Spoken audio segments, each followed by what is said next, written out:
Do do boop boop boo do do do. Ba da boo do do. Intro music. Yay.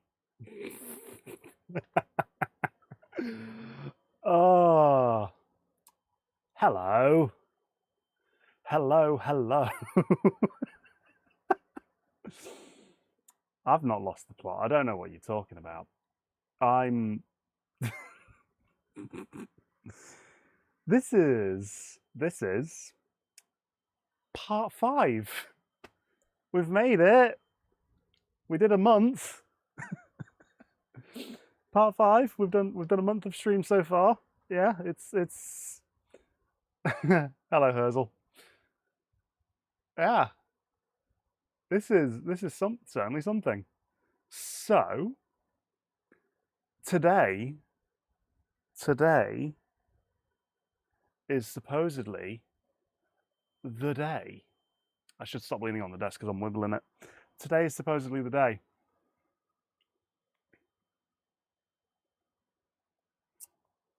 Yeah. Who is ready? Who out there? Actually, no. Hello. Today's the day, part 5.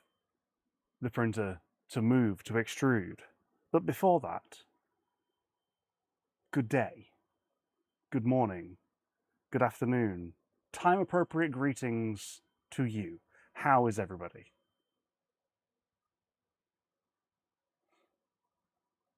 That's good. I'm glad. If you said not good, then oh dear. Please feel free to share. Yeah, part 5, the printer to move, to extrude at the same time. We are going to have a look at a bit more in depth IdeaMaker and the Orcaslicer branch maintained by HarierPigeon of Printcepts, to see how that works and to see if we can attempt to get something off of the print bed, off of the printer, which means also dealing with a bit of getting stuff in your eyes, with a bit of calibration. Yeah. So, without further nonsense, without further nonsense as to this very well planned, honestly, very well planned introduction to part 5. Shall we get into it? And I agree, Herzl. I'm not complaining either. Some printing would be nice. Which means you all get to see where the printer's up to. And that means you get to see the desk, which is a mess. Oh dear. Which scene am I looking for? Am I looking for that one? No. No. Yes. Ugh. Sorry. I can't pick it up because the Ethernet cable's in there. Top down. Top down. Oh, the desk is abysmal. Oh, the printer's built.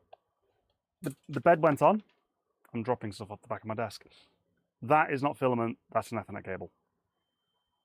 So the desk is a mess. So we also get to do some tidying while it prints. Yeah, the printer. So where I left off last week was the bed wasn't in place. And I think that was it. Off stream, I bought an extended ribbon cable to go from the Pi 3 that's now inside to the Big Tree Tech TFT5. Turns out that the Pi 0, the connector on it is purely CSI. Purely CSI. So you can do camera into a Pi 0, but not display output. That's why the screen wasn't working. Now it's a configuration issue. Oh well. That's fine. And then so Pi 3 is now installed. Clipper screen's still not working. Oh well. I don't need it because we are going to use the web interface, which is this one, which is over here. Ooh. And now you can see that I've had it extruding. Yeah. Spoilers. Not spoilers. Mildly spoilers? It's not. Either way. Either way. Either way. Either way. Either way. Shh. You saw nothing. we're yeah. No. Let's just just get into it. Let's open up Orcaslicer, the HarierPigeon build, which means that I should probably go over to the GitHub repo to show you all the HarierPigeon Git repo. HarierPigeon Orcaslicer. And then I get the right camera shot, transition, boom. Haha. So HarierPigeon has got a couple of branches, one of which is Orcaslicer. And in this, they have added, I don't know if it's in the README at all, but it's in, they've added belt printing capabilities, which is great. So if you'd want to get it, you'd have to go into the Actions tab because it's not in the releases at the moment. Oh, there's a build from last night. I'm running a slightly older build, but I know it works. So you'd need to be signed into GitHub, and you would see that's skipped. Skip. Oh no, this is the last one, May 29th. And then you would get your, they call them artifacts, and you'd be able to download the build from the repo. So then you then get to find the right window. I've messed up my scenes in OBS. Let's do this one. Change the window that I capture to Orcaslicer, and okay. Turn it back on. Transition. So this is where you get Orcaslicer. Everybody loves Orcaslicer, but hopefully it shows up. Oh, it's not showing up. Why is it not showing? There's a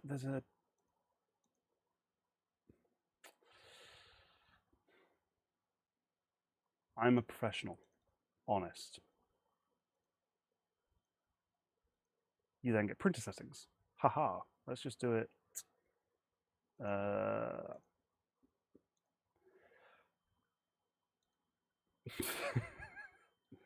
Honestly, this is annoying me. Right. Printer settings. In this, you get the option of defining your printer, as you do with every other.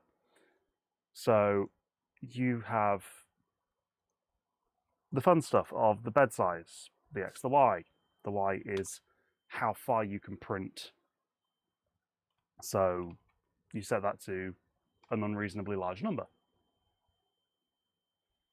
The size of your bed, the width is standard, the Y is equivalent to length.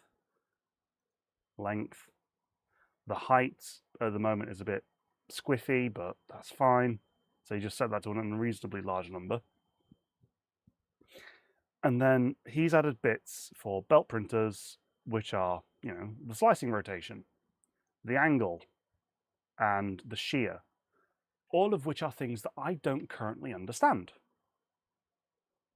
I'm just putting it out there.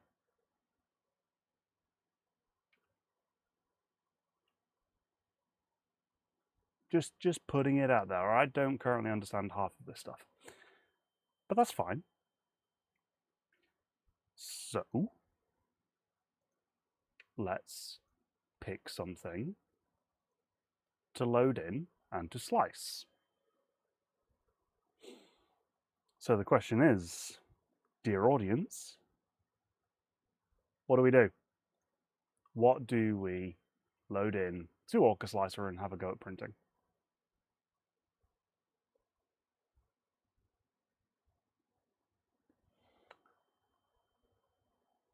Because it's me. Are you going to say a printer block? My bet is you're going to say a printer block.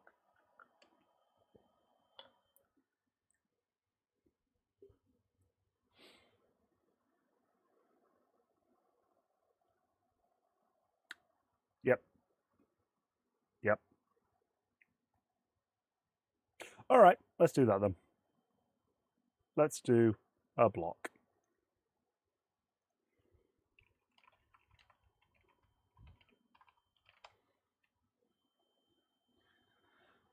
Right. Ooh, a marble runner piece. Sorry, a marble runner piece wouldn't work, but can be funny. Yep. At those speeds, aerodynamic.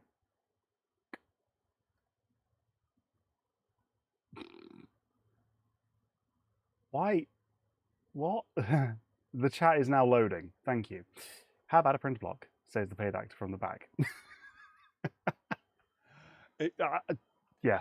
Okay. Okay. Gosh darn. Right. Let's find a block. Let's find a base block because blocks, printer block, base. Actually, no. Let's do it this way. Let's go to printables.com. Everybody's favorite model repository.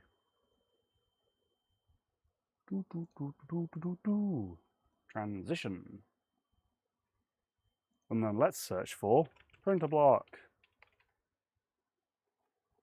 So what do we get? We get a printer block, printer tuggy. Great name. That is a great name. I'm not immature.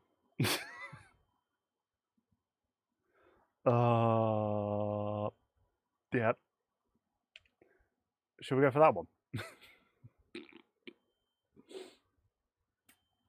No. Let's.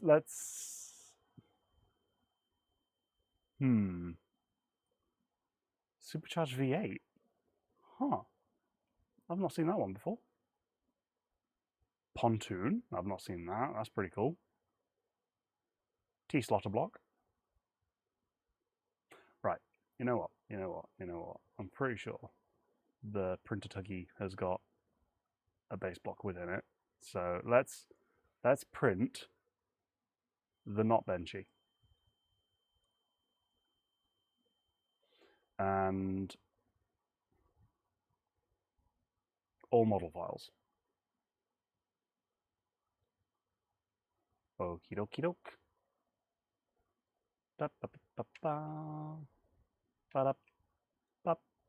Orcaslicer, HarierPigeon edition. And then we want to extract here. Parts. Yes. So I'm not printing connectors because I highly doubt that they would work. So let's go for the smokestack. And then the boat, the cabin, the pent wheel, and the pent cover. Let's arrange and have a think. So stuff to take into account is rotation. So you want the flattest edge at the back and the curvy edge that way so that when it does slice, it'll be a bit better. So let's just slice the plate for a moment. It'll complain about empty layers, but that's fine.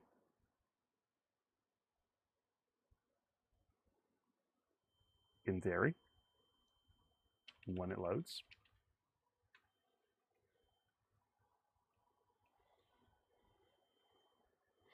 And you'll see that it'll look really weird. So the boat ends up floating above, as does everything else. which I don't know it's just how it is at the moment.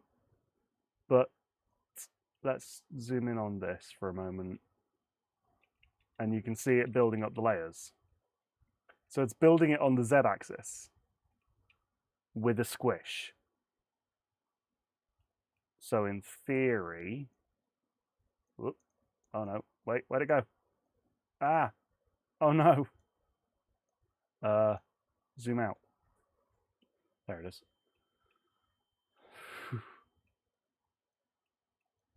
So it just display words, you know? Words are hard. Words are hard. Let's just go for, let's go for it. Let's arrange the plate a bit more. Have that somewhere here. That'll be the first thing to print, I think. I don't actually know. Let's just do the one piece. Let's do the base of the boat. But again, the fun thing with belt printers is you can do all of the things. That is the wrong way around. I should have spotted that. I think.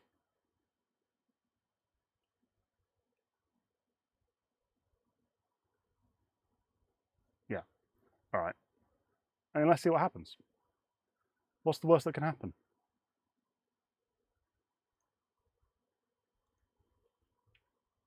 So, transition to, I think,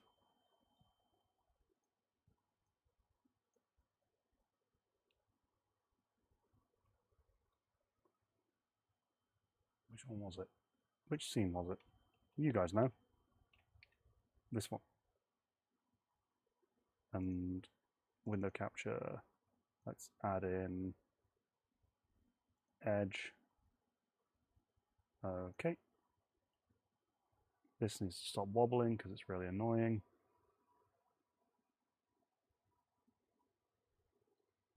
Right. I mean, we're going to find out, aren't we?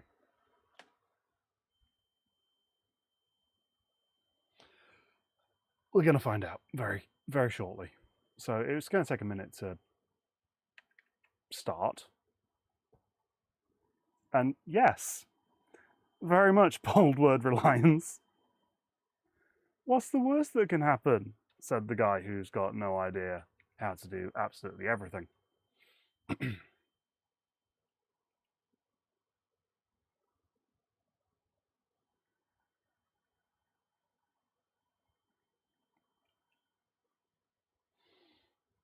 Come on. So, part of the stuff that I figured out as well is I had the hot end camera, the hot end fan plugged in backwards. Turns out that there is supposed to be a light. I didn't know this until 20 minutes ago.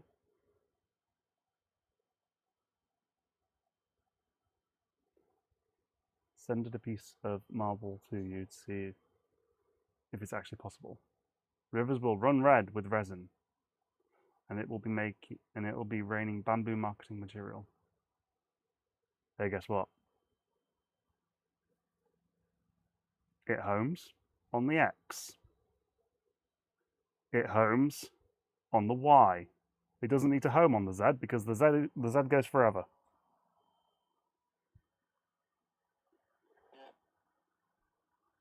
It then spits out a load of filament, and then we find out that it doesn't like absolutely everything.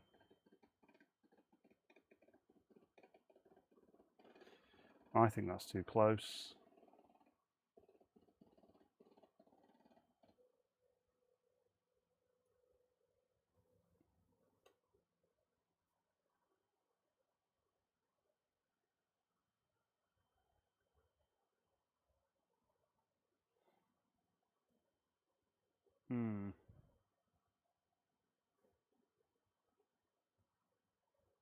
Well, it's doing something.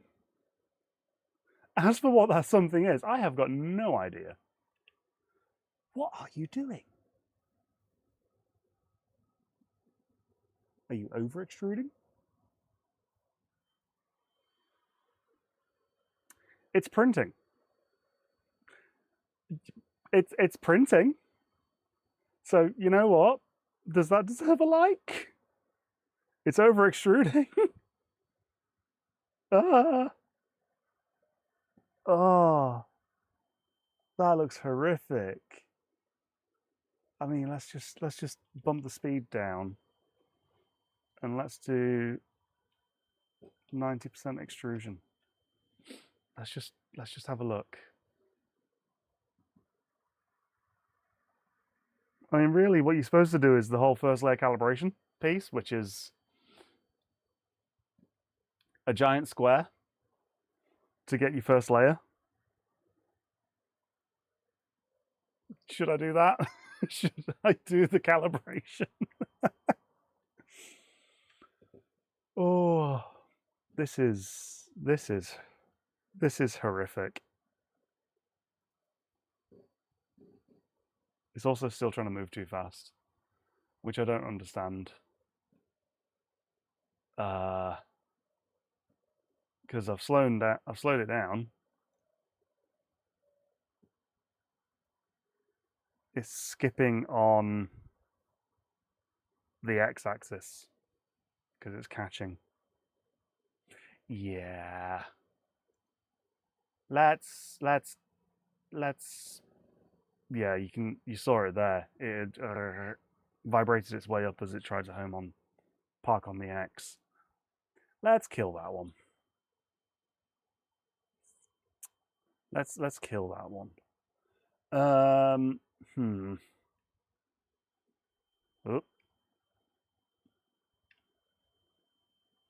Yeah, let's.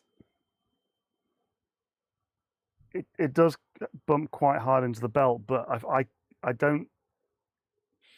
I can't. Oh gosh, that is very stuck.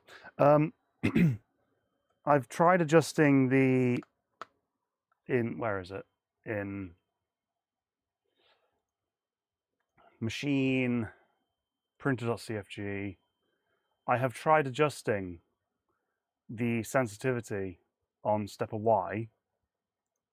If I go to say 36, it then goes down a little bit and then stops. So it homes in the middle of nowhere. So yeah. Right. Let's do the actual first layer calibration print, which is a 95mm wide, big square. And let me actually transition the shot to the Orcaslicer shot. There you go, 95mm big square.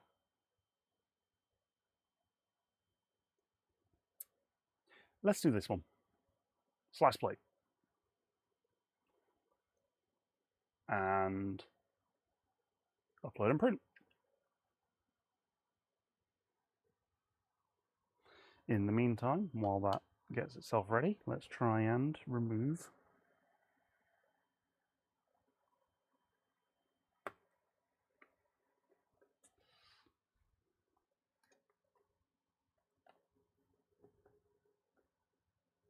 the print that is currently on the bed.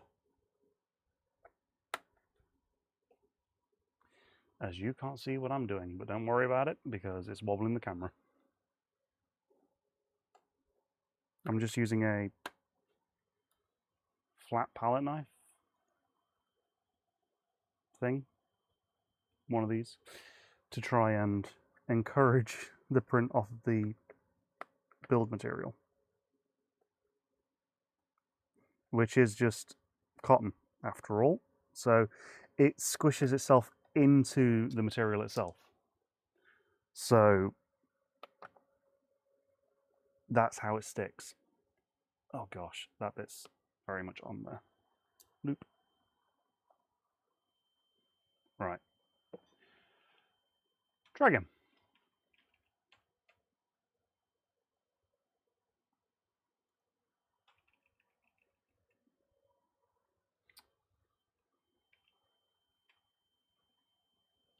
Dashboard. So the hot end fan is on, as we can see from the LED.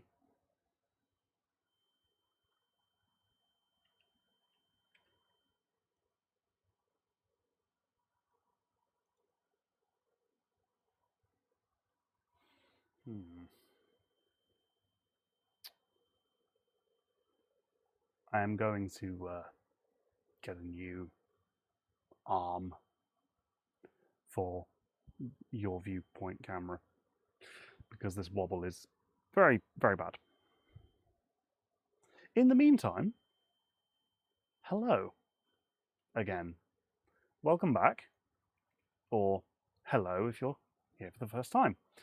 This is a very poor shot of a BabyBelt Pro, which is a open source, can't remember specifically the license, printer from Rob Mink and Printcepts. The BabyBelt is an infinite axis printer. The Pro is the continuation of the original BabyBelt. This thing is wibbly wobbly, all over the place, built to a very small price point. The Pro is doing things better. The idea with the Pro is to actually have it reliable. This is a toy. This is a toy producing machine.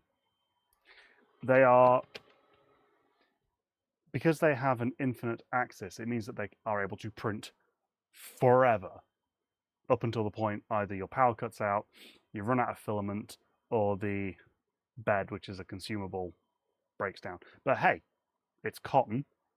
You can just make more when you make one in the first place. So these things are great for doing serialized mass production, which is the thing that I'm attempting to do. This is the thing that I want this BabyBelt Pro to be able to do. I want this to print infinite printer block. That's the plan. If it works, we'll find out. Right now, it's calibration, because it seems that calibration is actually an important step. And it's just taking its time to load. Here we are.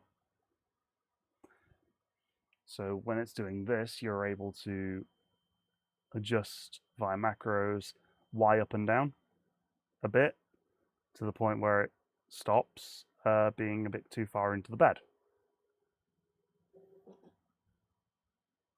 So let's do up 1 millimeter a couple of times. Up 1 millimeter. Send it again and again. And what that's doing is doing a G-code offset,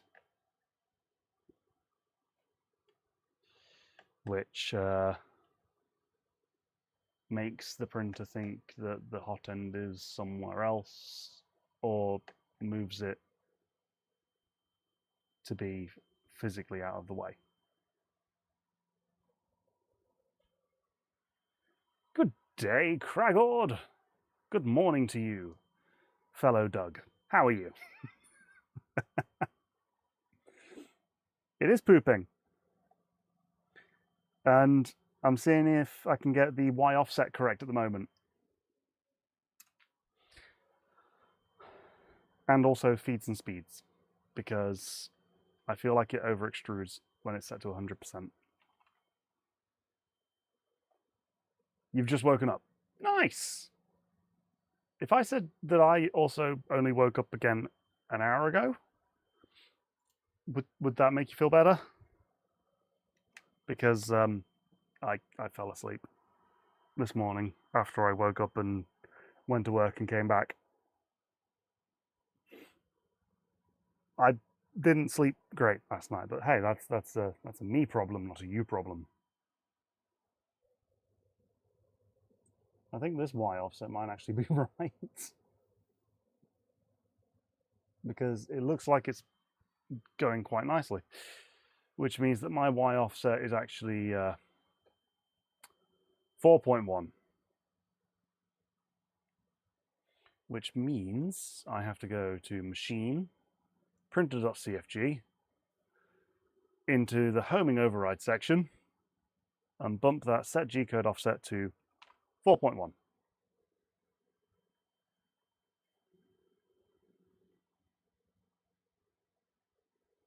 And then we come back to here. I don't have my phone to hand to show you another viewpoint, and I really don't like this camera being here because it's blown out.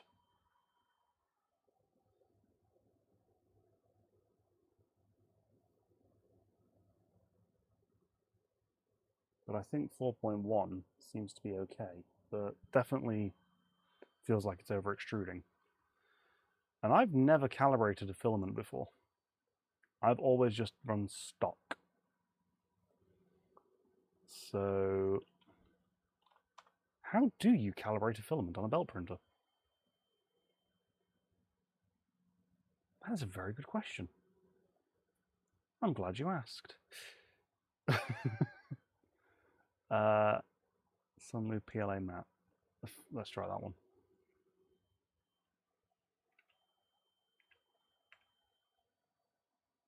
But yes, it's printing, it's extruding. It's extruding and it's moving at the same time. This is one of the better benchmarks of my building ability, I suppose. Don't know what this hand's doing, but hey. It doesn't look the best. Let me transition to another shot and then rearrange the camera.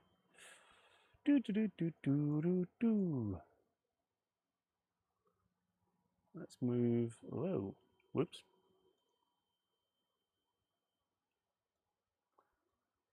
No, that needs to stay down there. Right. You'll see it in the bottom corner. Let's move. Whoop.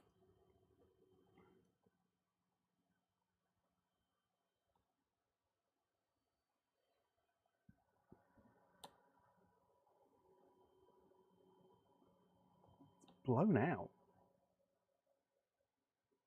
It's really bright. Right.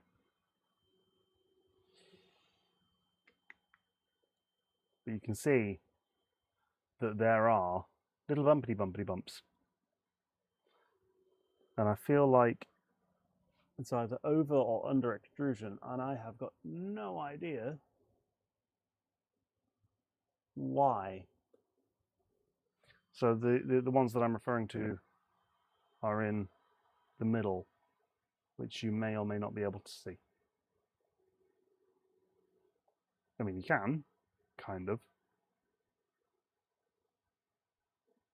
when it goes over.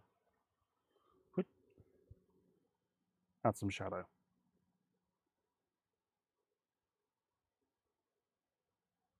Yeah, kind of. So, I want to say this first layer is good, which means let's just pause and cancel that print for a moment. Let's do a save and restart.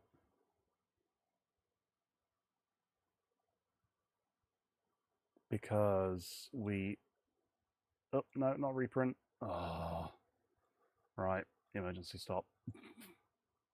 Firmware restart. Machine. Printer.cfg. Let's just double check that I said it's 4.1. Yep, YG code offset 4.1. And let's set up a base block, because base blocks are easy. I say base blocks are easy. Base blocks are not. They are on a standard printer, not on a BabyBelt for the time being. This one, transition. Whee. This is. Come on, Doug. Let's find a base block.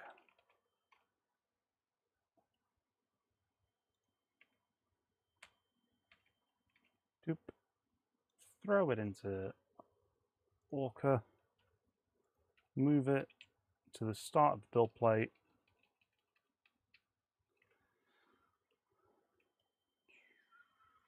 And then world coordinates y of 8, I think. Nope, that's scale. Move y 8. Move it to the very start so it doesn't complain about empty layers, even though that's not important because it'll just ignore them anyway. And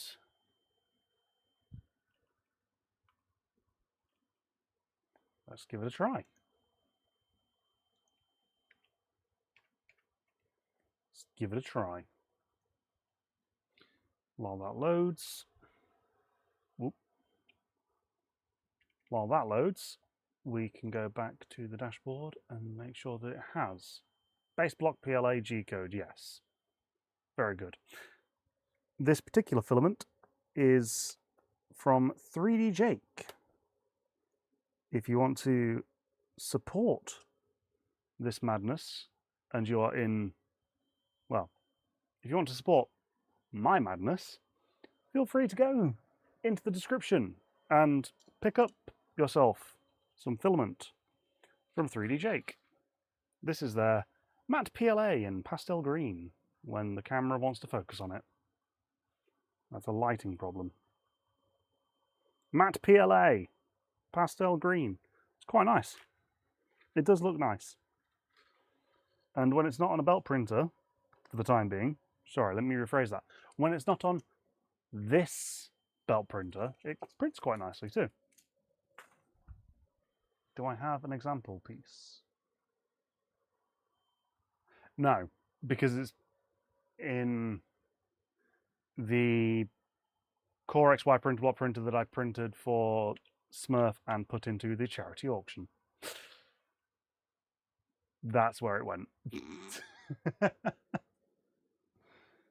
Oh well. Right. So, oh yeah. If you feel like liking the stream, go ahead and do so. We saw the wiring. Filament looks wet too. I don't know if it's wet. I think it's just over extruding. And good morning, Viduko. How are you today?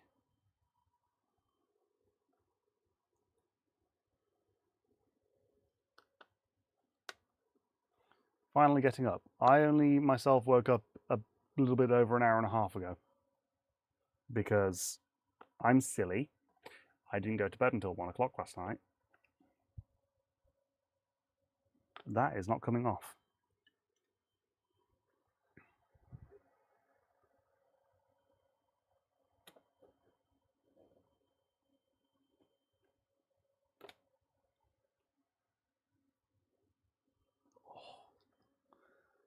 I mean,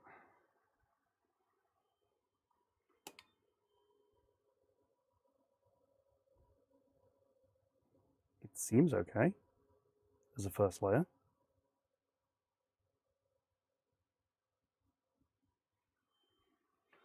"1 AM is me getting to bed at a decent time." For the last week or so, that has also been my decentish bedtime. But then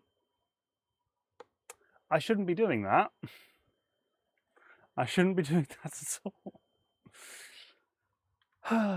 Come on, let's get this nugget off of here before the printer starts. Couldn't sleep because I knew I was going to be here to give you hell. Yes, and you being here to give me hell is greatly appreciated.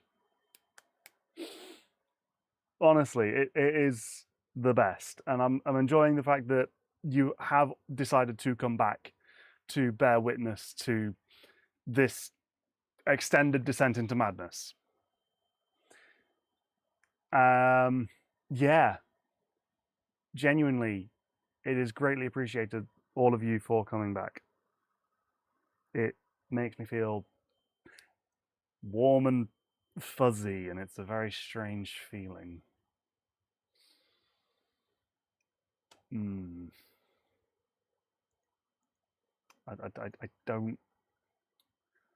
don't quite know why still, but it's appreciated. Thank you. Oh wait, I'm still on camera. I was gonna wipe a tear.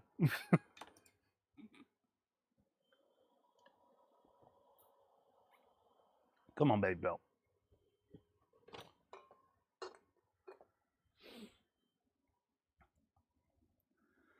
Come on.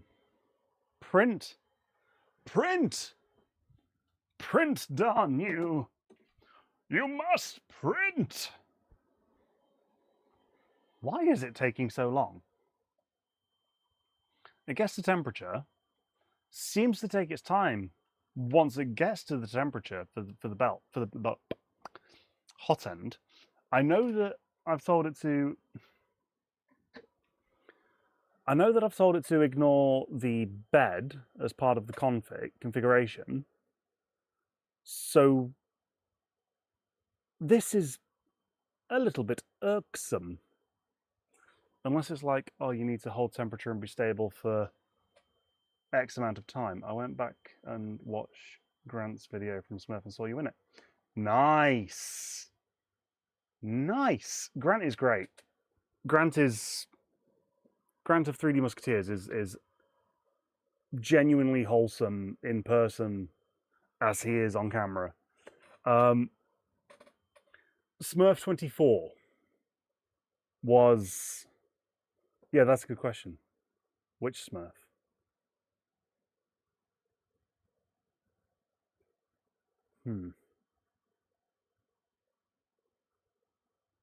Because there's the Mellow Lab video, which he attempted to bully me and it didn't work for him. I watched all three. Oh, okay. Yeah, there's the Mellow Lab video where he attempted to bully me and it didn't work. There is the 3D Jake video, which is about an hour long, but the amount of stuff that's in there is, for Smurf 26, is absolutely brilliant. I believe that's the one that's got Reliance in it too. Ah, yes. Mello did it. Yes, he did. He did interview you, Reliance. In fact, you should be able to put a link in into the chat for Mello.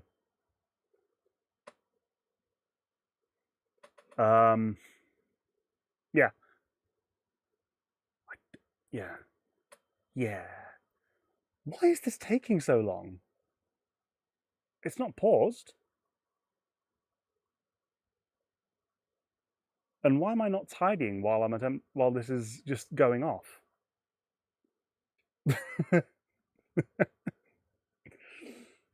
Yeah, so then you've got Smurf. Yeah, so Smurf 2024 was a interesting year for me physically because the hotel of which I booked was abysmal.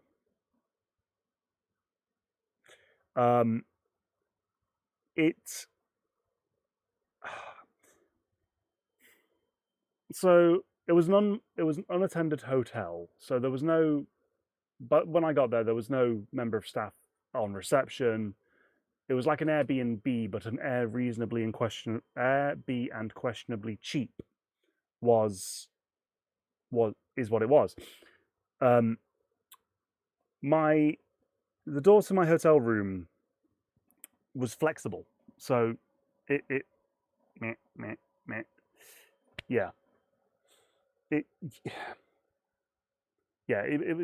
flexed, and if you looked at it correctly, you could actually see through the door. It was a solid. It was a door made of multiple pieces, so multiple planks of wood next to each other and tongue and groove or whatever joinery method. Yeah. Oh, hello, Joe. 3D printing professor. Hello. Hello. How are you? Isn't it 6 a.m. for you at the moment? This is very much not a breakfast stream. This is a morning coffee stream while you wait for your body to decide that it actually wants breakfast.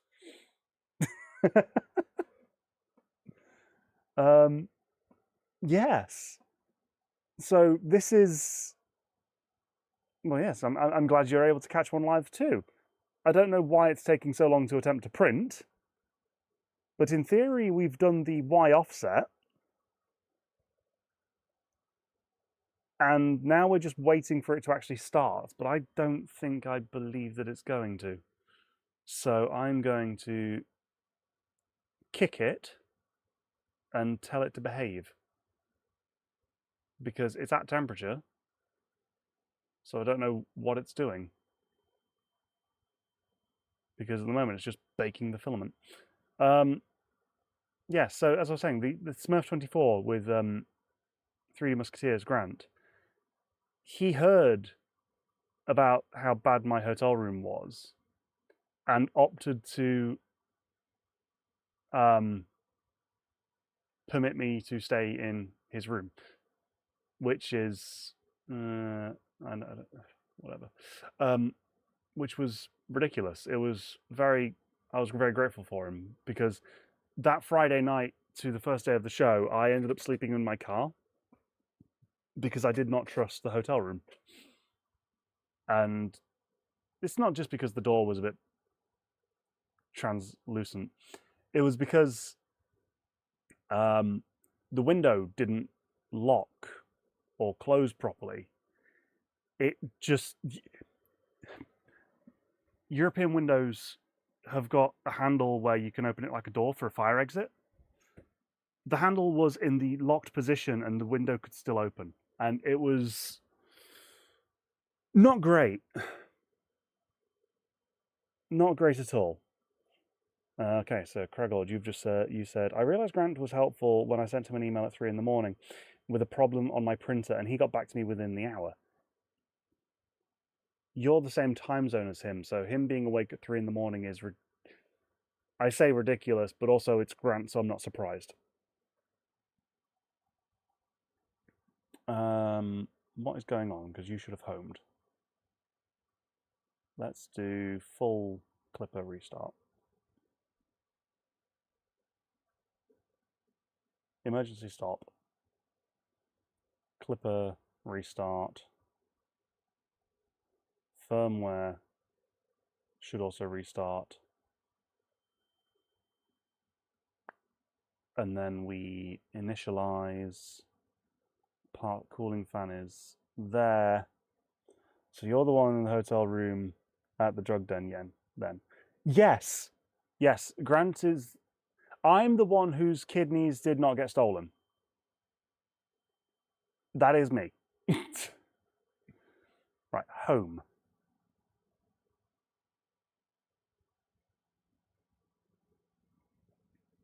It does crash into the bed a lot, and then that gets taken into account by the Y offset that I set. Hello, Josh. How are you?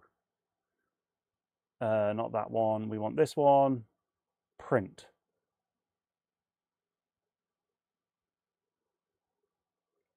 We're going to bump the speed factor down to half because I'm still terrified. And the extrusion factor down to 80. He told this story on the podcast. Now it comes full circle. Yes, he has told this story a couple of times. Yeah. Don't book Airbnb unreasonably, questionably cheap hotels. Because you just end up sleeping in cars. And in the middle of December, under a overpass, in a car park, in the middle of a city, yeah, a little bit questionable, but totally fine. Yes, the Printer Block gang is all here. We've got a Josh, we've got a Professor, we've got a Doug. And if we can convince Kragord to also print Printerblock, then perhaps we could have 2 Dougs within Printerblock. Oh, come on, printer. We all know that it moves and extrudes, right? I wish that this camera would stop moving and wibbling so much.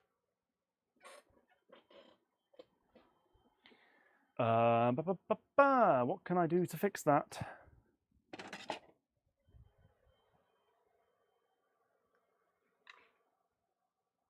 Can I? Yes. No, not all of them do that.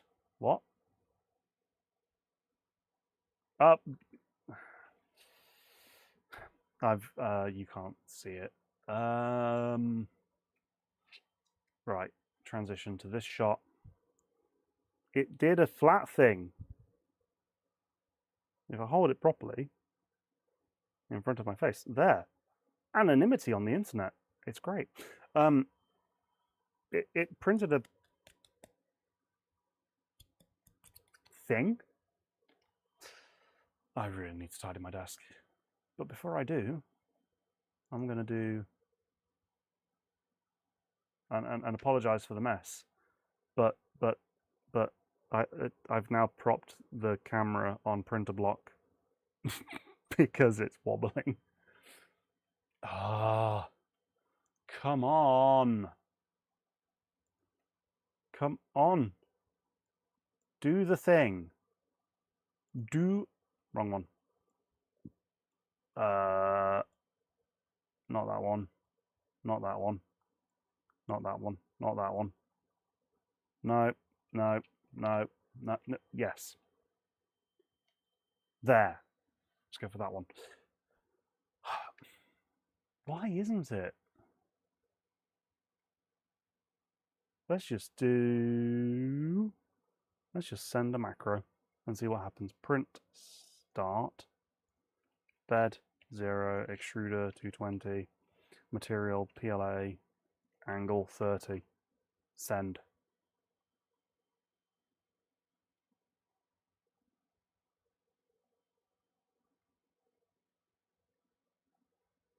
Just start the print, please. Why have you been unreasonable? There is no difference between the start G code of the 95mm wide test print and this. When in doubt, do the 369 method. But that will unlock the universe. Dare I ask? Is it just transitioning RGB? And I've never noticed the fan. Green, yellow, blue,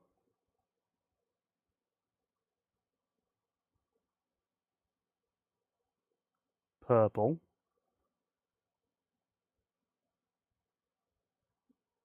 green. I've never noticed that.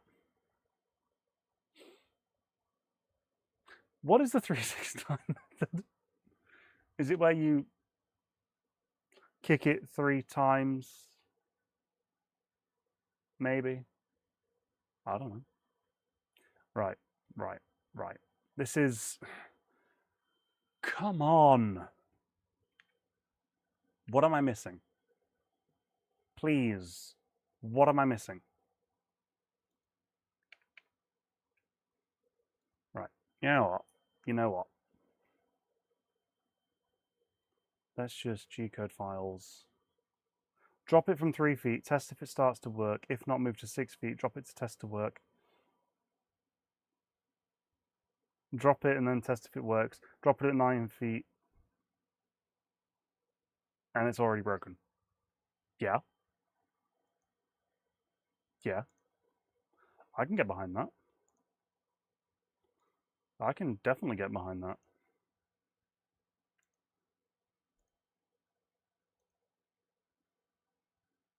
Right. Dashboard. Emergency stop. Screw you for 5 minutes. I'm going to do this. Shoot it in the head. I've turned it off. And then also get rid of that file. Delete, because it could be squiffy. Who knows? Let's go back to that there Orcaslicer shot so that I can go over Orcaslicer again with the whole show the voodoo, because I don't understand the voodoo. And then window capture, no, I need this one with this one. There we go. And then transition it into shot. Boom, professional. Right, machine, so printable height, it's currently bugged where it needs to be set to an unreasonably high value, because as you can see from here, it angles things pointing upwards. Infinite Z-axis. There's that. And then you've got the whole, it needs to be angled. It currently renders it out like that rather than along the bed. So that's currently where we're at, or where HarierPigeon is at with the build of Orcaslicer with belt enabled. You can set your, where is it? The belt printer settings. So the belt angle, which is, as you can see, well, you can't see. Whoop. The belt angle is the angle of the arm itself. So I've currently got mine set at 30 degrees because 30 is just about kind enough to be printing printer block on. I do intend to do a 25-degree modification because 25 looks better. I will show you that in IdeaMaker in a moment. The G-code shear Z is, you can have it, this is where it's weird. You can have the arm say physically at 45 degrees, but then slice as if your arm is at a different angle. So it then moves the belt and the y-axis, and it just does maths that I don't know, and I hate saying it just does maths. I'm going to have a chat with HarierPigeon at some point to get him to go over it with me to make it make sense. Right, machine G-code. We've got print start. I've hard coded it to 30 because I don't know what that piece exports as, but that's what it needs, and then that's fine. We've got the block on.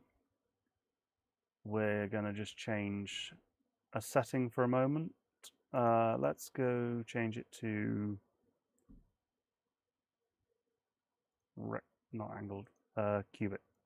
Change it to something, change it back to cubic, slice the plate, and you can see how it will then, in theory, print. Which, again, in this build of Orcaslicer at the moment, it displaying like this looks weird, but it is what it is. Right, so let's print and upload that. Okay, so that should now. Is that the one that worked? Now, did you make that G-code? The one that worked now worked. Now, did you make that G-code? Yes, I did put that G-code together.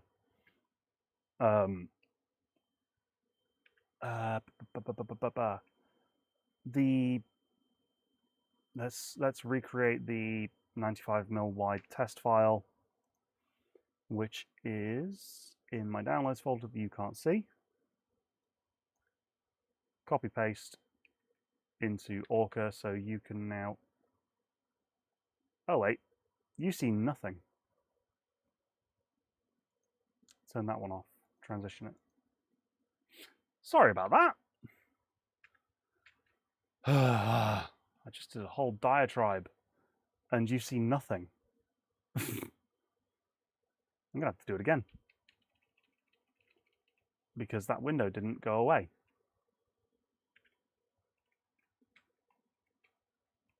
Slice plate.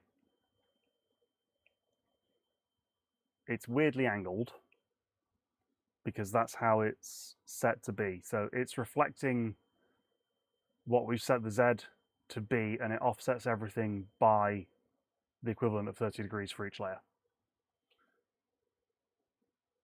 So let's put the 95mm test piece back, slice the plate again, and then upload and print that after I turn the printer back on. Yep.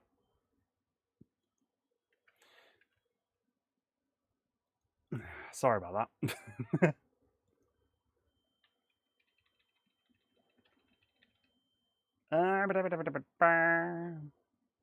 Then we get the right shot in OBS once again.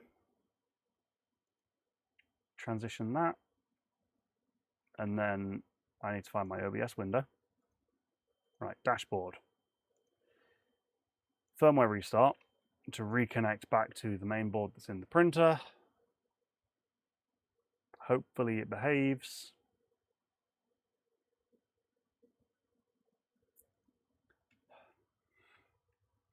Come on.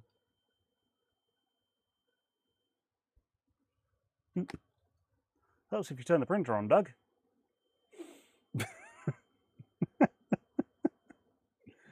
This is great. I'm doing really good at this. And then we hit print. Ignored M190 because there is no heated bed. I could take the heated bed out of Orcaslicer. I will probably do that. Although I do have somewhere in my Doom boxes a 24-volt Voron style bed. I could put a heated bed on this.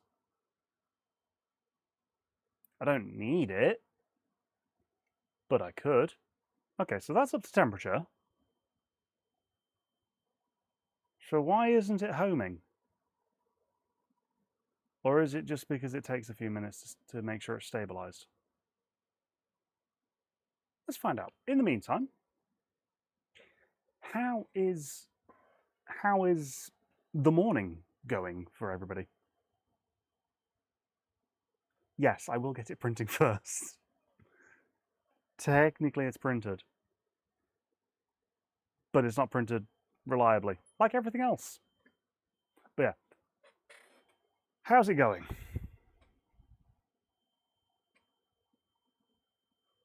I need to be a bit more this way.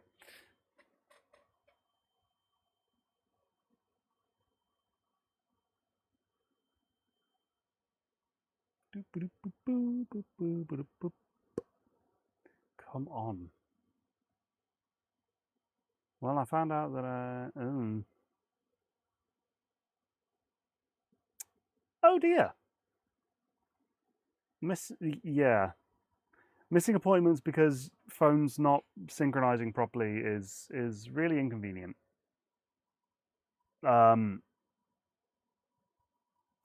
Yeah, no, that's not great. Hopefully it wasn't overly critical.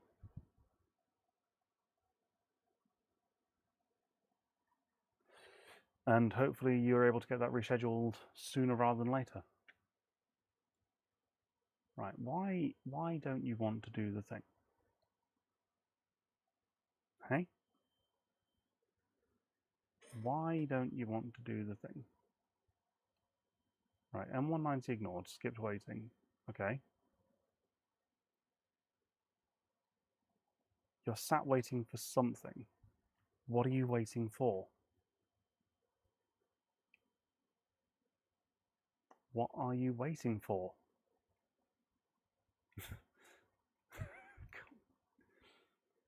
I had it printing earlier. We all saw it. Well, I say we all saw it. Cragod saw it. Reliance saw it. Herzl saw it. Come on. Oh, there's two instances. Why are there two instances of that? No.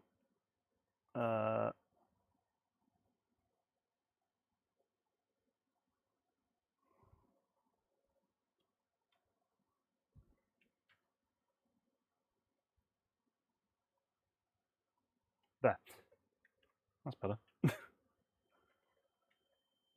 It printed or it soiled the bed, not sure.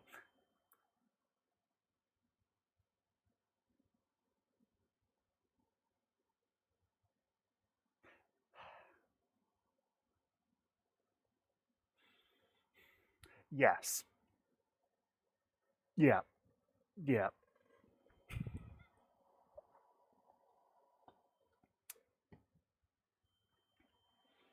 I don't know where to look next. It soiled the bed in a very organized fashion. Oh my goodness. Guys. Jeez.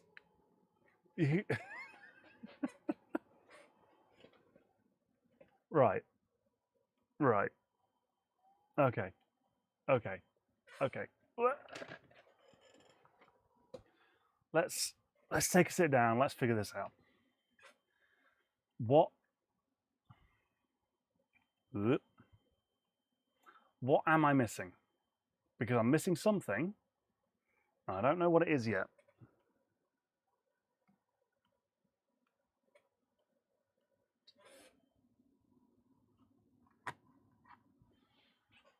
I don't know what it is.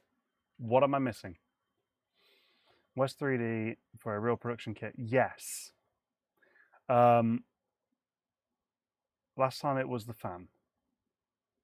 First time watcher Tommy from Prusa sent me a picture of your printer from Smurf when I showed him my own printed block design. Ooh, welcome, Simon.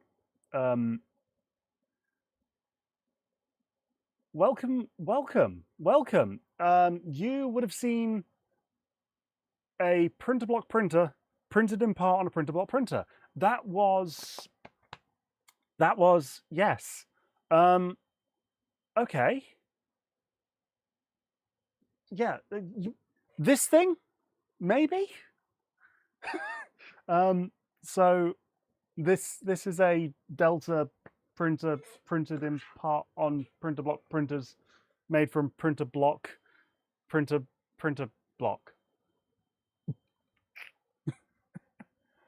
And yes, please. If you've got anything up on, yeah, there were three. Yeah, if do you, yes.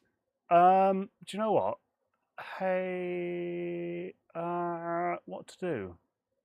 Do you know what? Even though I'm terrible at this, let's just create a link for my Discord server and then put it in the chat. And then if you really, really want to, you can join.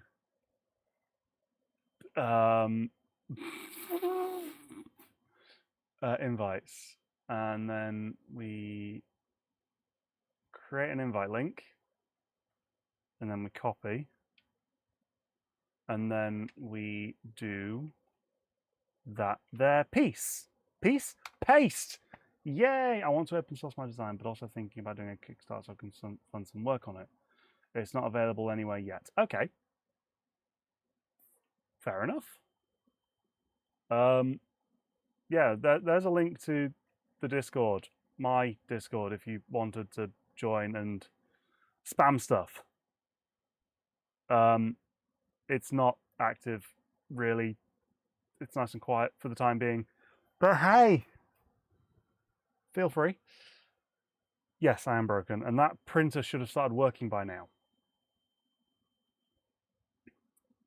I'm in. Well, welcome. Right. I'm going to cancel this again. I'm going to hit the print end button and see if it does anything. Because this doesn't make sense. It should be doing the thing.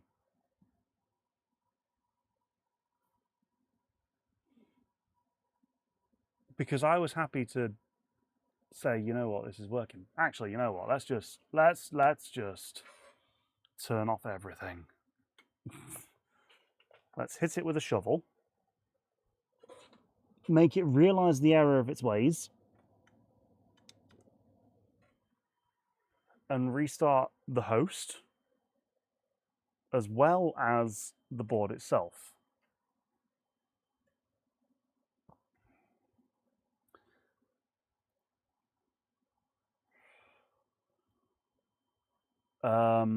Yeah. So Tommy told you about me. That's I'm hoping he was being kind. If you want to... Yuck, eye drops don't taste good. No, they don't.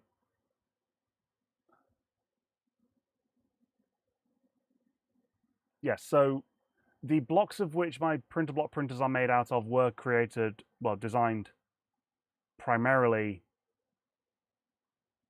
originally. The base design of the blocks used for my printer block printers were by Joe Larson, also known as the 3D printing professor. He released his blocks under an open license. So let's go over to Joe's printer block link for the base blocks, and I will throw that into here. So you can take a look at the base blocks from Joe. So I love printer block because, you know, it took out that whole barrier to entry for me personally, because it made it so that I could break down the pieces required to build a 3D printer into smaller pieces.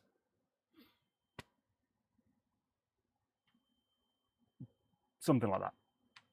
Right, try again. Shut down webhook due to request. Yep. Yes, it is distractions, Josh. But I needed the printer to restart. I'm working on it. Home all. There's the X. There's the Y. And then let's just move the Z. Make some lovely noises because of bits that are stuck on there.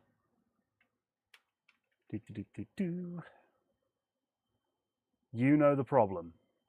Is the problem me? Or is the problem the fact that I'm distracted? Right, we're homed. And we print. Or you know the problem of distractions.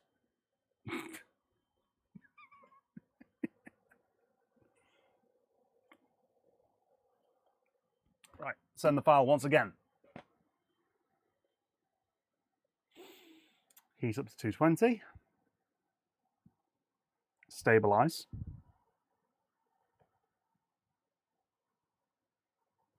And then it sits there.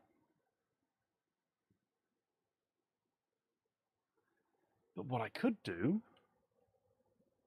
Right, let's give this a few minutes. Whoop, whoop. Let's give this a minute or three. Is it an ID10T issue? Probably. Probably. And yeah, what I could do is tell it to dry run the file, which means that it won't heat up the extruder and it will just start moving.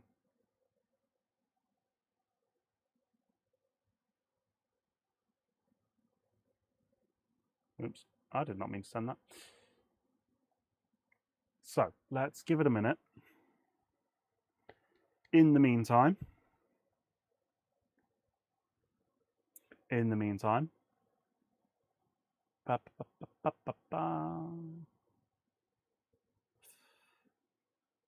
Yeah.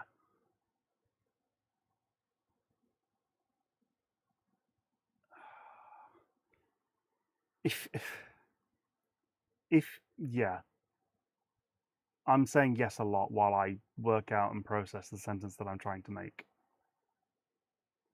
Can you send direct commands from the console just to make sure it can move? When I stream, I'm...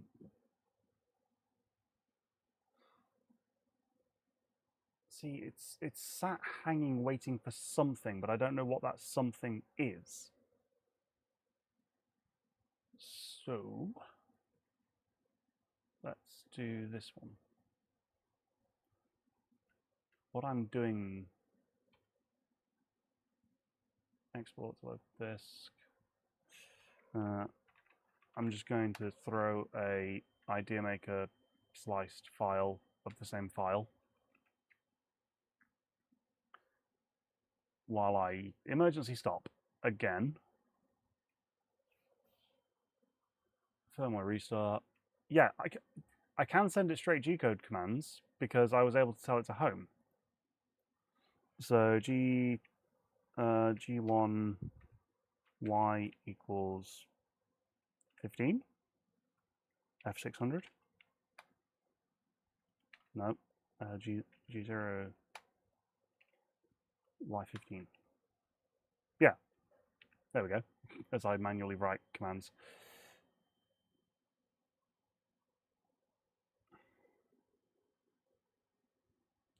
Infinitely waiting on the bed temp while the bed's not there. Yes. However, the bed's not there, but it will ignore the bed. So M190 ignored skipping bed wait. Skipping waiting for 95.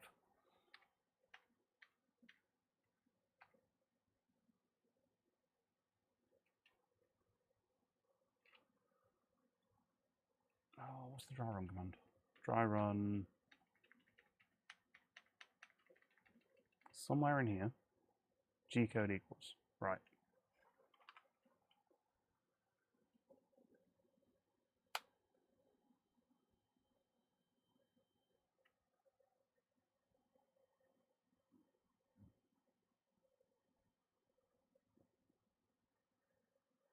Oh. Because I got the file name wrong. G-code equals that. So now it's going to ignore temperature. I'm going to turn off encoder and limit switch detection as we tell it to just move.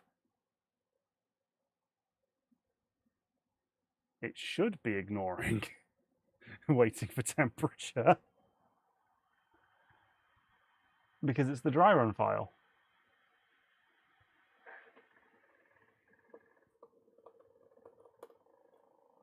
Or not, and it just starts going anyway.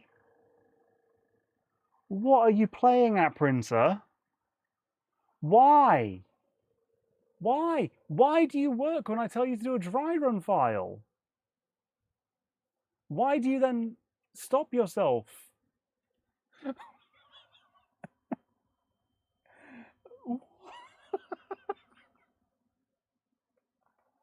Resume print.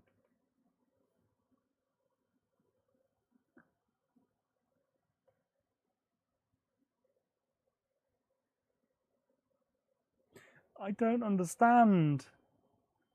I don't understand why you move when I've told you not to. Wait, no, I did tell you to move. I'm confused. I'm confused. Right, so it moves. We've established that it moves. The problem is the G-code, yes. There we go. There we go. So, you know what? Let me reset some. Let me reset these shots to be IdeaMaker, and I will show you IdeaMaker because we all love IdeaMaker. There we go. This is IdeaMaker. How many times can I say it? This one doesn't really show a lot for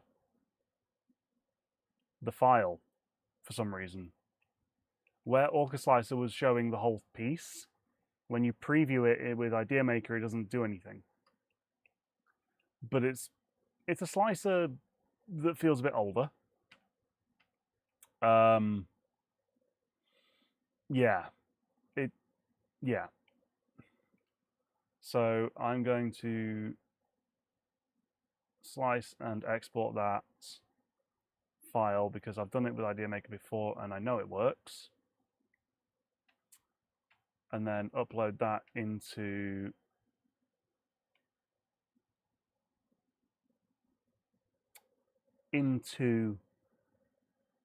Clipper, Mainsail, the printer control software. Yes.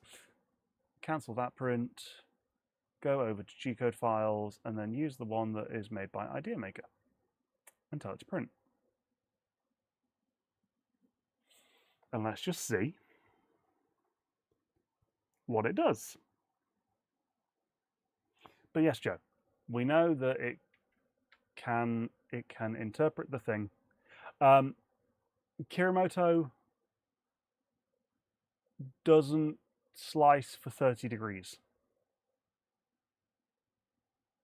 That is, even though you can tell it to slice for 30 degrees, it just doesn't want to. But didn't we get a new belt addition to Prusa? Did we get a belt slicing in Prussia Slicer? Did we? I feel like that would have been a bit more shouted about.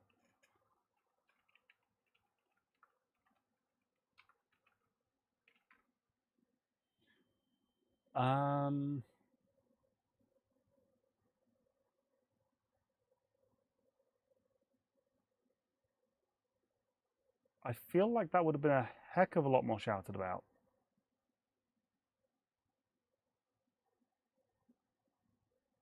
I'm not seeing anything right now.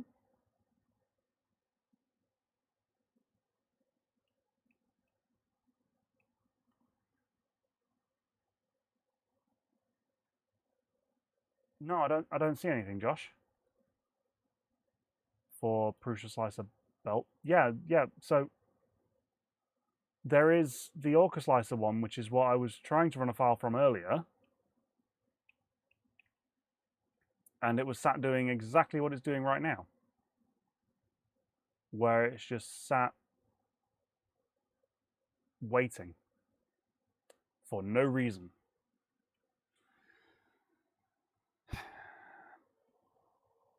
Just sat there. Well, I know it takes a minute or three, but I don't quite know why.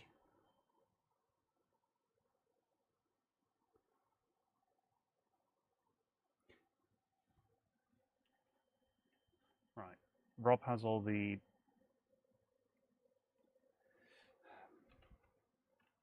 BabyBelt.pro. GitHub repository, software, no, documentation, slicer setup guide. Caution, Kirimoto does not properly generate G-code for 30 degrees. The y-axis drifts down, eventually crashing into the bed and running into a range of motion. This slicer is only use this slicer when in 45 degrees. Sorry. I hate to be that person. The documentation advises against Kirimoto for 30-degree slicing.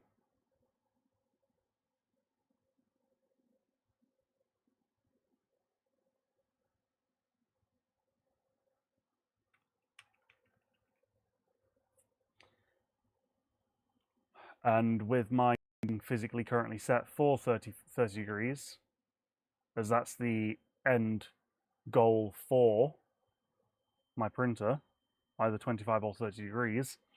I don't currently want to go shifting it to 45, even though 45 is not that far off and it is just 2 screws. I would rather work out why it doesn't want to print right now.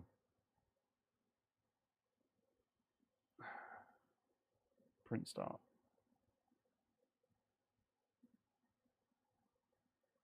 Bed 0, extruder 215, material PLA, angle 30, like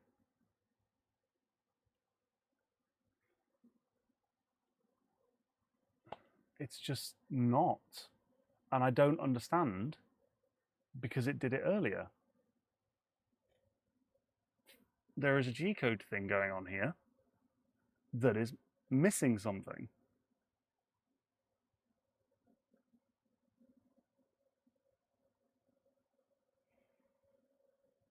So what am I missing?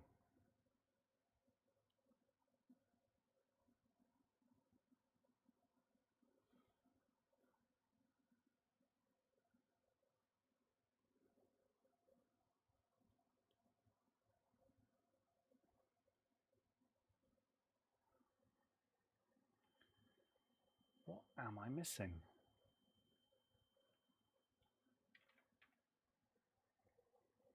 I would say pull up the G-code that works and the G-code that doesn't work and look at them side by side and see what's different. Edit the G-code by hand if you need to. Yeah.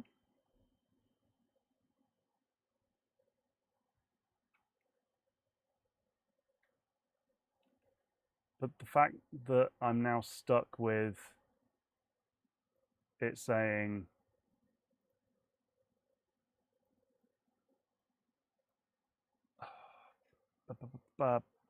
pause.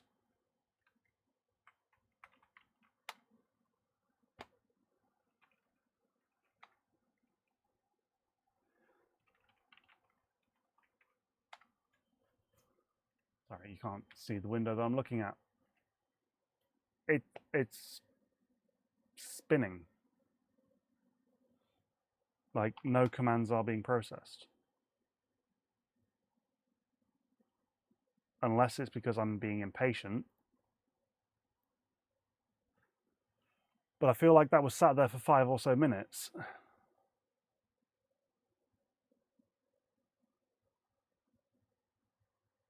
File opened 23.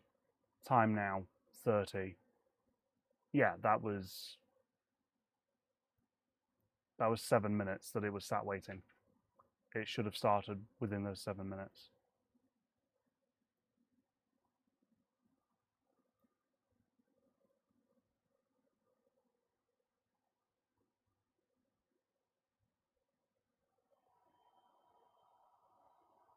So I don't know what gives.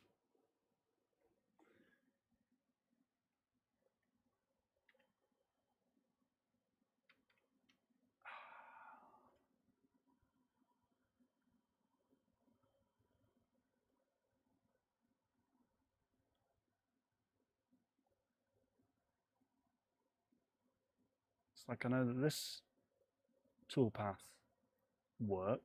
This toolpath worked before.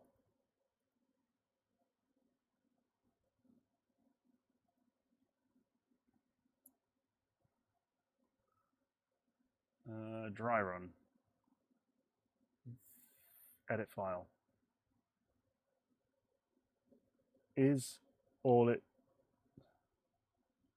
Yeah, it's just commented out.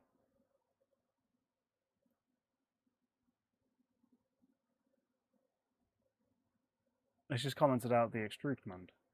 Or it's commented out the temperature.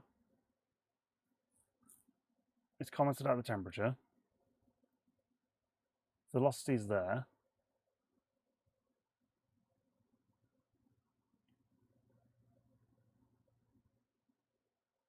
And it looks like it's deleted the extrude commands. Which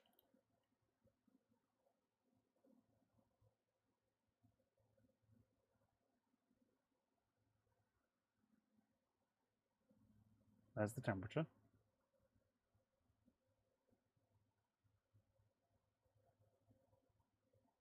Extrude. And then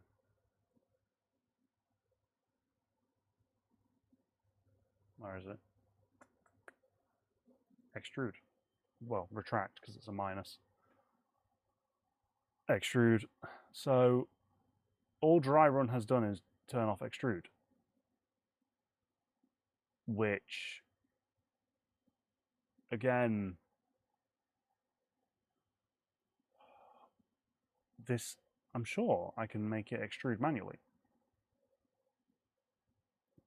So let's do that. Let's tell it to extrude. We know it extrudes. It did a purge line earlier. 210. And then we go to extrusion, 10 mil, feed rate, 2 millimeters a second. And then it will come out with a little dribbly. In theory, you can see that.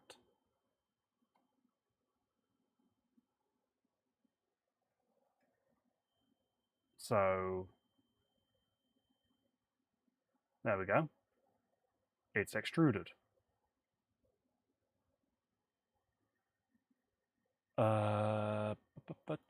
G-code files, test PLA flat, whatever. Let's just copy a line out of this. Edit file.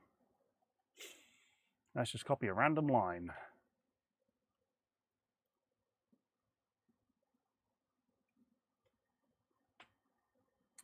Um, 3 millimeter of extrude. Dashboard, whatever. Let's just send this line. Home first.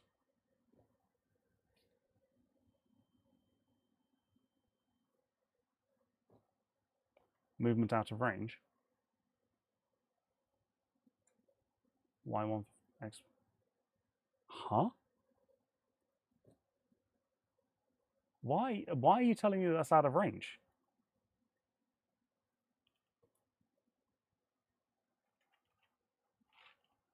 G28Y.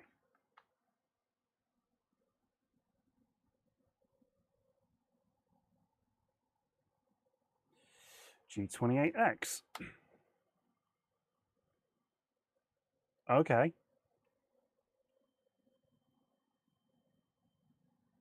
Because that makes sense. Sure. Sure, that makes complete sense. Right. Movement out of range. Oh, because I'm telling it to...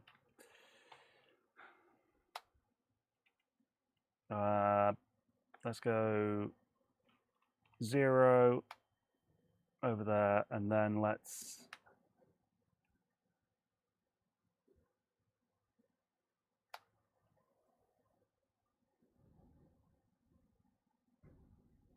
Yeah. So it moved and it extruded at the same time. Very mildly. You can't see the y-axis. Let's go back to 0. Can you see that?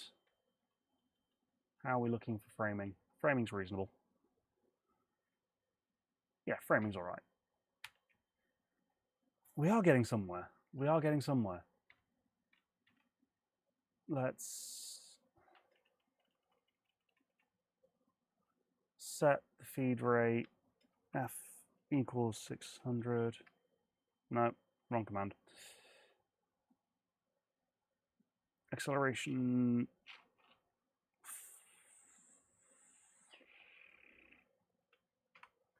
And F 600. 300. So we are moving. We are extruding.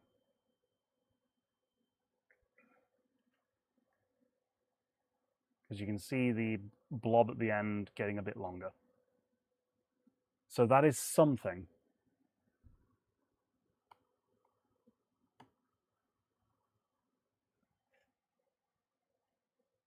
That is something. So to me, that file should be working. I just moved the blob to the back. But the file should be working because that came from 95 flat wide PLA 1 hour 46. That came from this file. So if I tell it to run this file now, actually, would it be bad of me to take out the heated bed comments? The heated bed instructions. Edit file. M109S220. Nope. That's the hot end. M190S55. M190. Yeah, there are no other heated bed comments, so we're not waiting for the heated bed. Print. Right, let's come to the dashboard. Okay. Let's give it another try. The reason I'm mildly adamant about the ignoring the heated bed is because there is a include options ignore heated bed command CFG, which is an option when you're building your BabyBelt, which ignore heated bed commands.cfg, M140 dummy bed temp no bed configured, and then M190 dummy bed weight no bed configured, respond set temperature to 0, and then respond prefix ignored, M190 ignored, skipping temperature. There is also in my printer configuration itself, we go printer.cfg, and you can see that I've commented out the heated bed because there isn't one installed. So to me, the heated bed is a non-thing to be thinking about.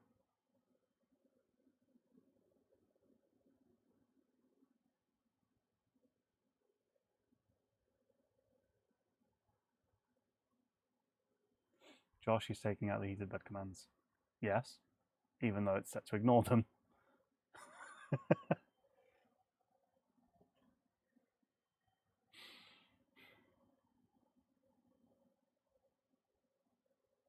Yeah, it's supposed to be ignored. As for whether it does or not, who knows? Who knows?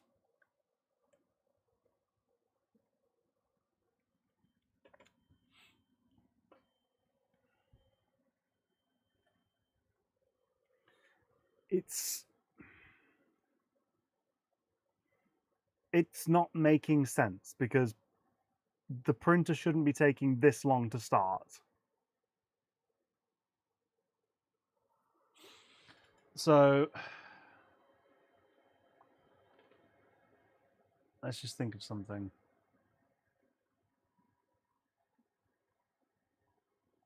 On here.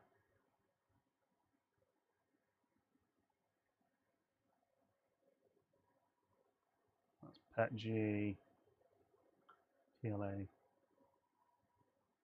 I can't.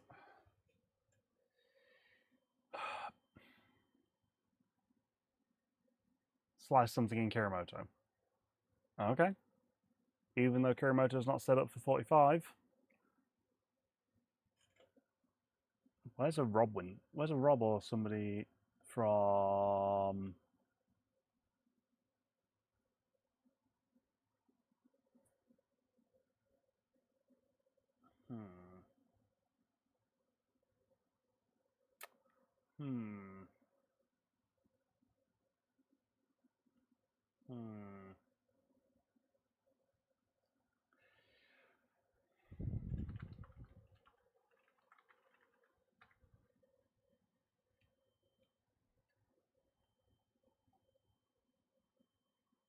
Right. Let's go to grid space Kirimoto. You grab the desired profile from Kirimoto from the repo.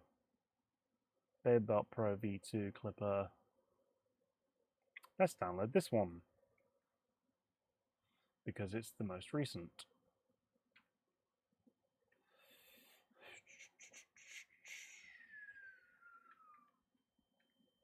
Let's figure it out. Setup machine. Let's customize. No, I need to. How do?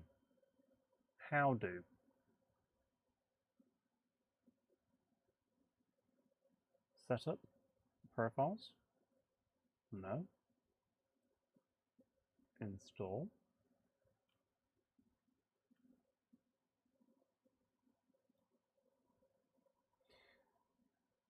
Okay.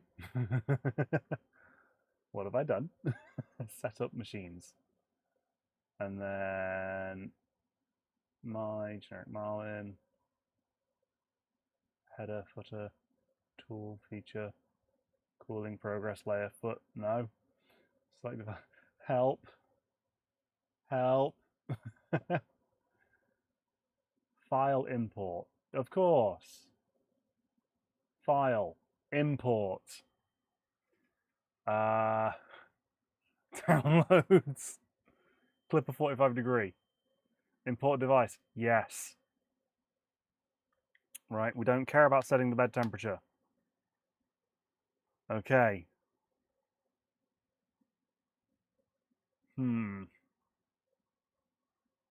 X width.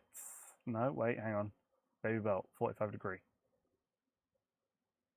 Bed equals bed temp. Well, we don't have a bed, so that doesn't matter. Angle 45 degree because screw it, that'll do for now. Right, save. Delete that. And then file, import a piece. Let's go for a base block. Open. Slice.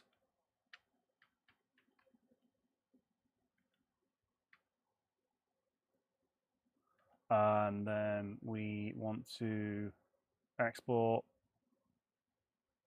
G-code. Nice. File, G-code files. Upload.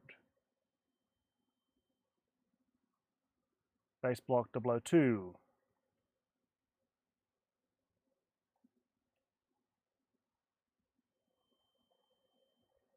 I feel like I should adjust my gantry to be 45 degrees now. But to prove a point, I say to prove a point, to prove the fact that it is in theory working, can you make a bare bones G-code that just heats up and moves one line? Did the angle change? Also, this was Marlin. Are you doing Clipper now? Does it matter? Sorry. This is a Clipper-based print-a-lot printer.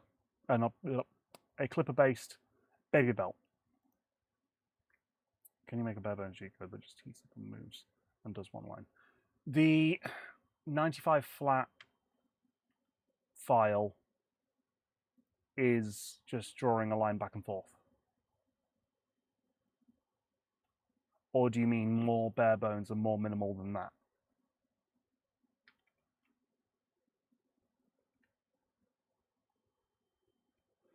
Do you mean just...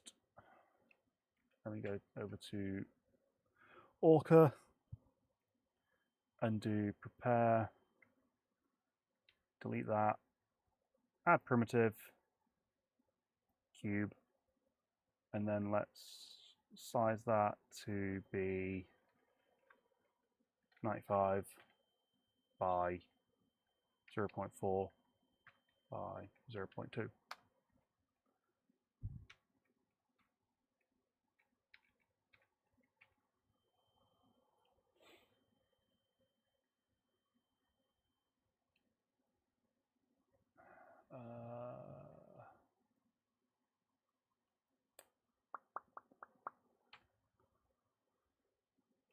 And then call it, no, what was I doing? Let's edit that, machine G code, set bed temp, take it out, bed temperature. Get rid of it. Save. Slice plate.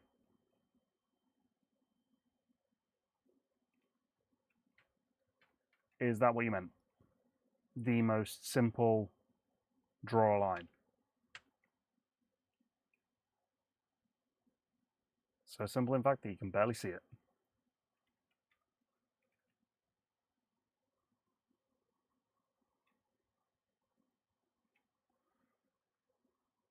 Right. Let's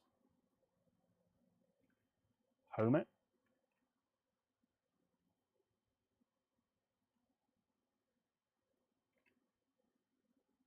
And then try and print a line.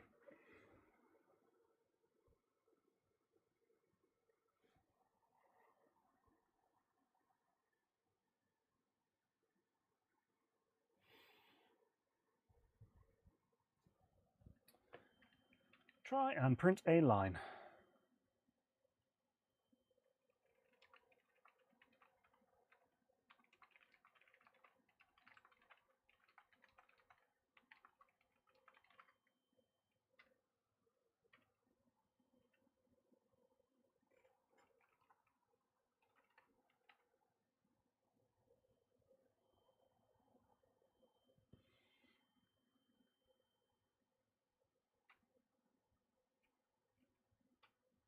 Right. Come on. You should be printing now.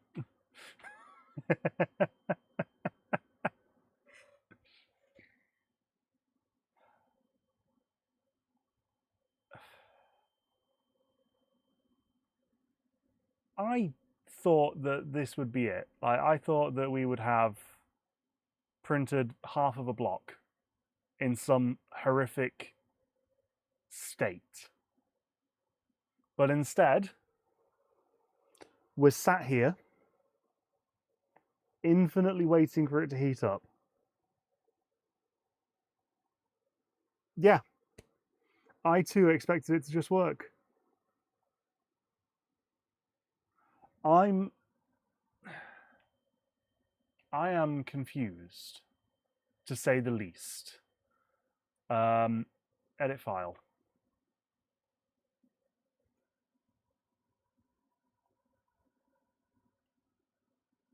Print start, extruder, angle, yeah.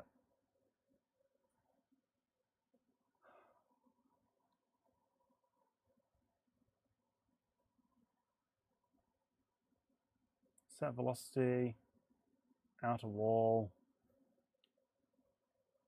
Like, I can copy this line. I will copy this line.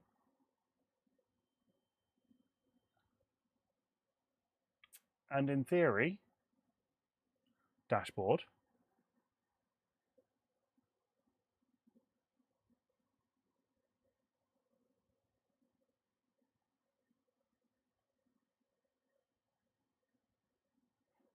Yes, yes, I am a Doug. And yes, nothing just works for us. We are typically cast as the bad guys in movies. I mean, there's nothing we can do about it, really.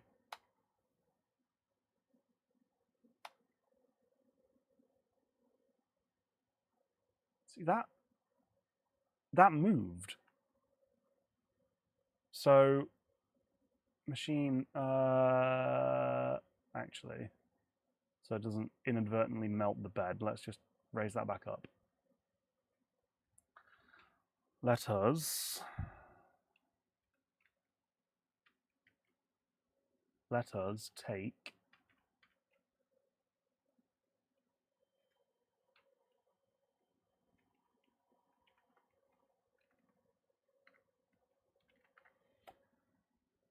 take the G-code file, G-code files, cube PLA 5 seconds, edit file. Let's copy this and feed it here.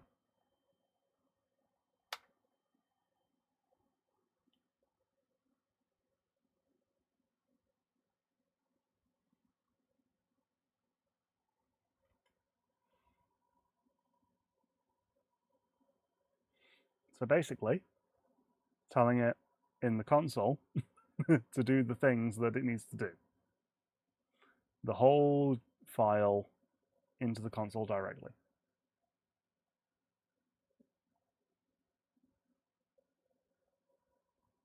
And let's just see what happens.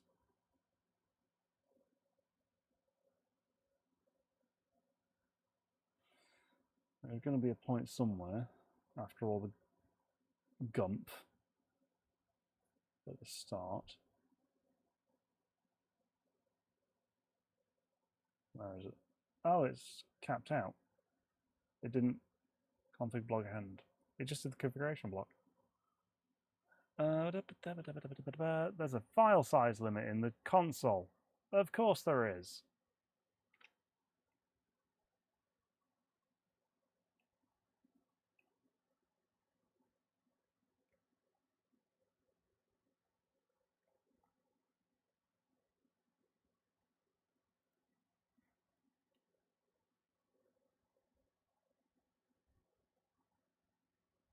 Where is it? Stop printing, object cube, retract, print end. Right, here it is. Here it is. Found it. It's this. Executable block. Whoop. Come on. Executable block. Print start. Home all.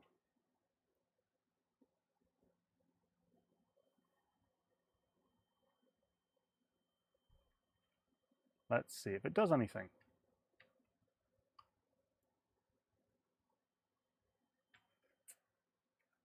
Oh, have I been in Orca this whole time? No.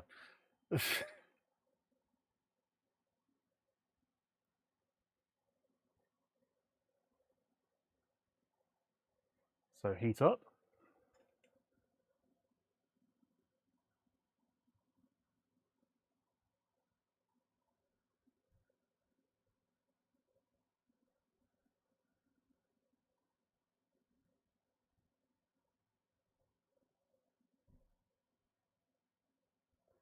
Come on.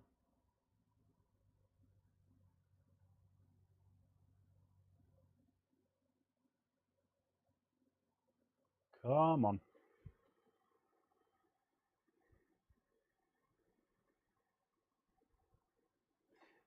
I don't want to have to reflash this whole thing again, but I feel like I'm going to have to, because there is something somewhere that just does not agree with existing. And this is not the episode 5 that I was hoping for. As said earlier, I was really hoping that this would have been the whole half a deformed block and just being able to call it good. But for some reasons known only to itself, it just doesn't want to. It just does not want to at all.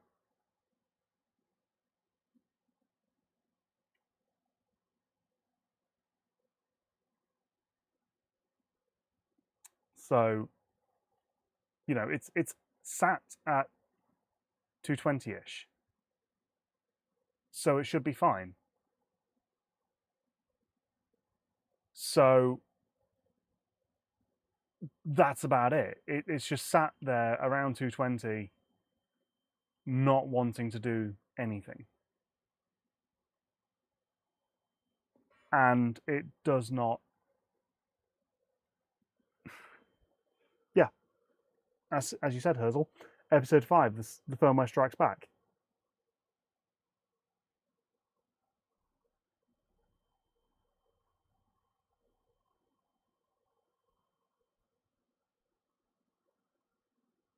And that's just as far as we get. Well, I think that's it. This is as good as we're going to get. We've had a bit of a print earlier. you know, we had this piece here come off the bed using that 95mm wide piece of G-code, and plenty of purge start stuff, you know. So I don't know where to go from here. Well, this is not entirely blind. You've got a path forward. Kind of.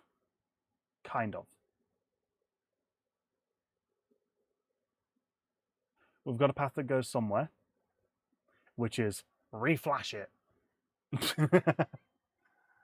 Because,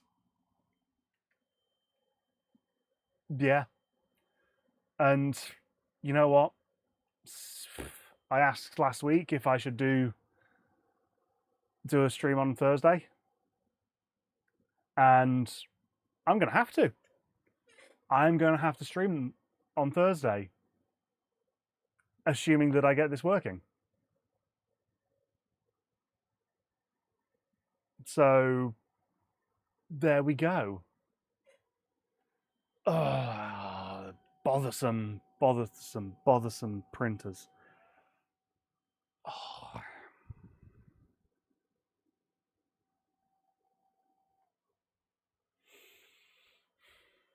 And on the note of bothersome printers, I think I'm going to have to unfortunately call it for today, because we've not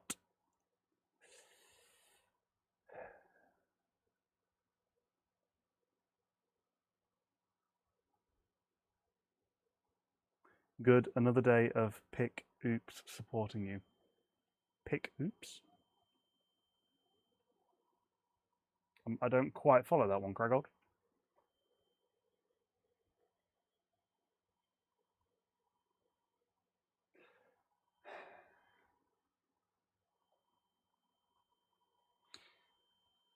Haven't accomplished what you wanted, but you've moved forward. Yes.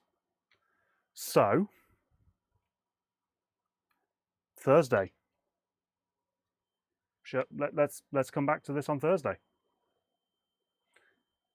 because this is ridiculous.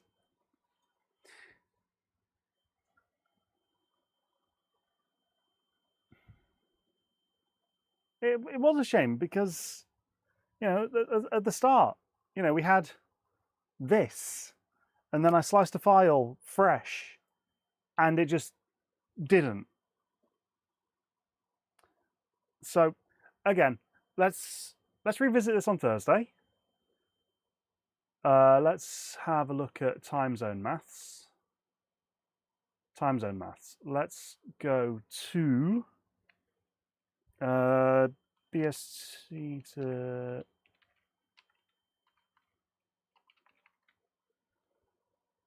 current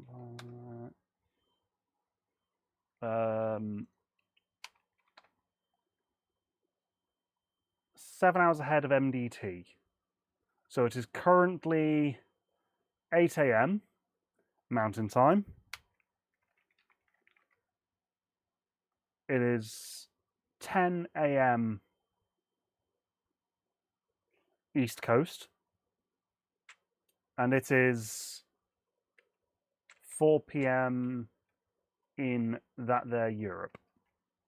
So I will schedule a stream to start Thursday at, say, 10 PM British summer. No, let's do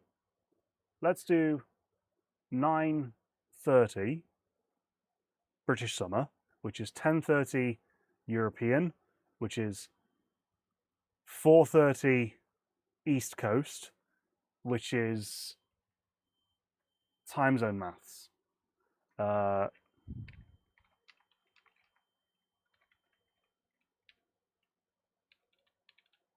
Which is then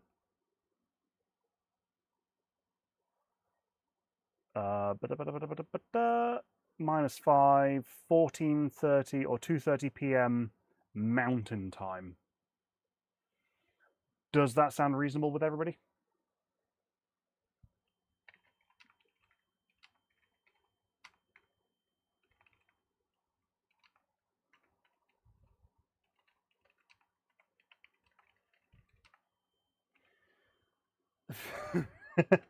And then that was 2:30 p.m. Mountain Daylight on Thursday, 4th June. Yeah, let's do that. Late like always though, per Josh's ADHD. Too much numbers. Viduko, that will be 10:30 p.m. for you. Herzl, 10:30. Reliance, 10:30. Josh, 4:30. Kragord, 4:30. Professor, that will be 2:30 for you. Yes. There we go. On Thursday. For this horrific piece of not very kind to us BabyBelt that still has not started printing a single line because it doesn't like me. It doesn't make sense. It's a single line, right? Yeah? Set the temperature to 220, right? G90, G21, user relative, filament G code, M106, layer change, Z layer 5, whatever. And then draw a line. That's all I asked it to do. And it just didn't do it.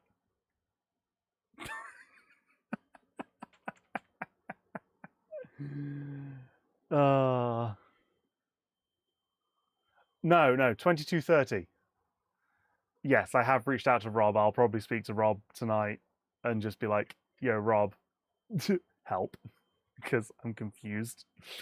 Yeah, I'll reach out to Rob. Yeah, we do. Rob's great. He let me into his house to get all the parts for this. So, yeah. 22:30 for you, Reliance. 22:30 for you, Herzl. Yeah. It'll be good. I will, yeah, pull my hair out a little bit more. If you've enjoyed my struggles today, there is a like button. Feel free to hit it instead of hitting brick walls like I've done this stream. And while you're in that direction, there is a subscribe button if you really wanted to. I don't know what you get in return. My company? Oh, no, that sounds like a punishment. And in the description, there is a link to the BabyBelt GitHub project if you wanted to take a look at that. And if you wanted to attempt to support this, there is an affiliate link to 3D Jake. 3D Jake, who are currently having a 30% off summer sale on their products. You click that link and you can have a look around at the stuff that they offer, such as this bluish filament. It's not blue, it's actually pastel green. But they have other colors like this really offensive neon green, which I really do quite enjoy. But yeah, I might put a link to my Discord in the description. And then you've got, well, Simon, thank you for joining in. It was nice to see you for the first time. Kragord, thank you for joining once again.